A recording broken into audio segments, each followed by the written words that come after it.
విన్నారు కదండి. ఈ విధంగా కానీ మీ మిషన్లో సౌండ్ వస్తే ఆ గేర్ బాక్స్ మార్చాల్సిన పరిస్థితి వచ్చినట్టే.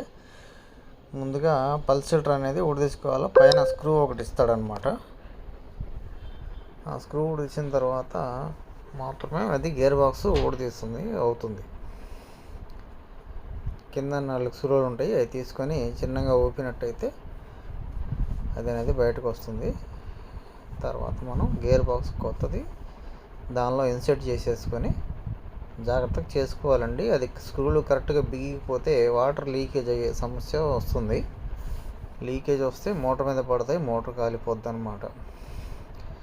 జాగ్రత్తగా ఒక పక్కకి పడుకోబెట్టి మిషన్ని చేయాలి. బెల్ట్ కూర్చోబెట్టిన తర్వాత చెక్ చేద్దాం. ఇప్పుడు మనం చేత్తో పట్టుకున్నా సరే అది తిరగాల, అప్పుడే అది సక్సెస్ అయినట్టు. For more videos subscribe and thank you for watching.